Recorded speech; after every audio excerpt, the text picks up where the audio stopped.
Y es que este fin de semana los musulmanes de todo el mundo le dan la bienvenida al mes sagrado del Ramadán o mes del ayuno, que constituye uno de los 5 pilares del Islam, junto con la fe, la oración, la caridad y la peregrinación.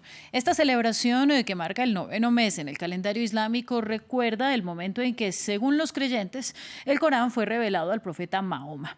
Pese a ser un tiempo dedicado a la oración y a la generosidad, es una fiesta que a menudo ha sido caracterizada por episodios de violencia, especialmente en lugares sensibles como la llamada Ciudad Vieja de Jerusalén, foco de lugares sagrados para católicos, judíos y musulmanes, y hogar del tercer sitio más importante del Islam, la mezquita de Al-Aqsa.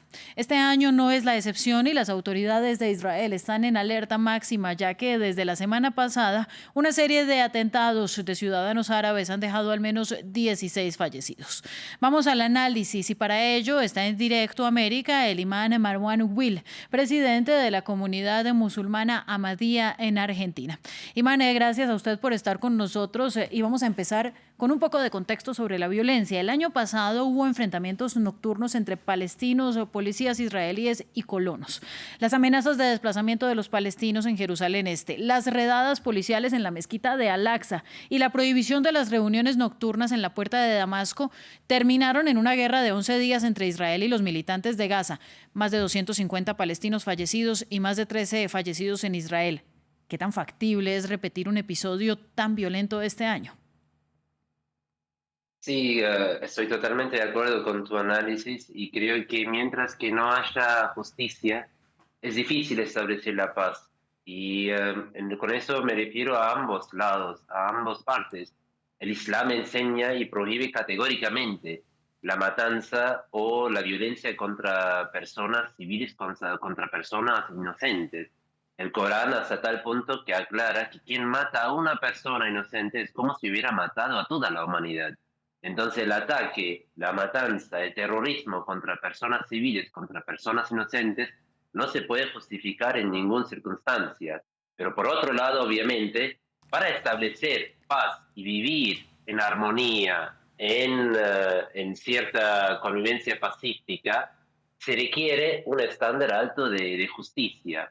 Y creo que en eso todavía falta mucho y también para las organizaciones internacionales que tienen su compromiso con la paz en esa región requiere un esfuerzo mayor para establecer la justicia y así lograr también la paz, la convivencia entre los diferentes pueblos y las diferentes naciones. Mire, precisamente los temores por la guerra de 11 días en mayo pasado en Gaza y los atentados de los últimos días han llevado a las autoridades a desplegar este año 3.000 efectivos adicionales en la zona de la Ciudad Vieja tan sensible y que sin embargo ayuda a administrar Jordania. ¿El aumento del pie de fuerza para usted mantiene la paz o es una suerte de provocaciones de violencia?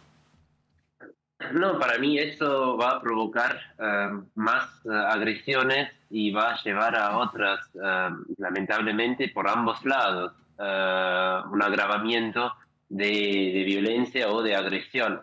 Para mí es clave y creo que eso también tenemos pautas muy fundamentales en el Corán y para asegurar la convivencia y la paz entre dos pueblos, en este caso entre los palestinos y los israelíes, se requiere la justicia. Y la justicia en ese sentido es que los palestinos tengan todos los mismos derechos para vivir en dignidad, para vivir con igualdad en Israel. Y obviamente, por otro lado, en eso sí también hay que condenarlo, que la violencia, el terrorismo contra civiles israelíes no sirve a los palestinos, todo lo contrario, va a traer un efecto peor incluso. Los israelíes van a responder con incluso más agresión y van a causar más muertes y más daño para los civiles palestinos. Y por eso creo que también los líderes palestinos tienen que en eso tomar una postura firme y pensar en su pueblo también en ese sentido. Pero para mí clave, si ahora la situación en Israel, Palestina o cualquier otra parte del mundo, la clave es la justicia. Mire, y finalmente vamos a hablar de otro caso, la Hagia Sofía en Estambul. Las primeras oraciones se realizan en 88 años, después de que Tayyip Erdogan le devolvió el estatus de mezquita en 2020 con una transformación que se frenó por la pandemia. El edificio bizantino de los años 530 fue primero un templo cristiano, después volvió a ser una mezquita y después fue un museo. ¿Será conflictivo su uso este año de regreso a ser una mezquita? ¿Por qué sigue siendo un lugar tan polémico?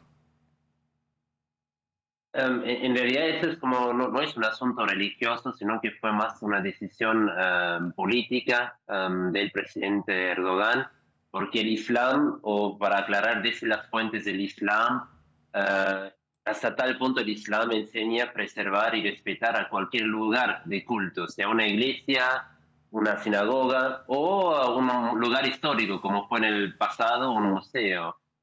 Incluso para rezar, un musulmán no necesita necesariamente una mezquita, sino que pueden congregarse en cualquier lugar. Entonces, en ese sentido, la decisión, en ese sentido, no es una decisión que se basa en las enseñanzas islámicas. Tenemos incluso ejemplos de la historia donde los califas religiosos, las figuras, los líderes religiosos, justo preservaron una iglesia y no la convirtieron en un lugar, en una mezquita. En ese sentido, creo que es algo que es más regional, algo más con un contexto geopolítico y no tanto algo religioso, como ya aclaré, que no es un concepto religioso convertir lugares históricos o otros templos en una mezquita.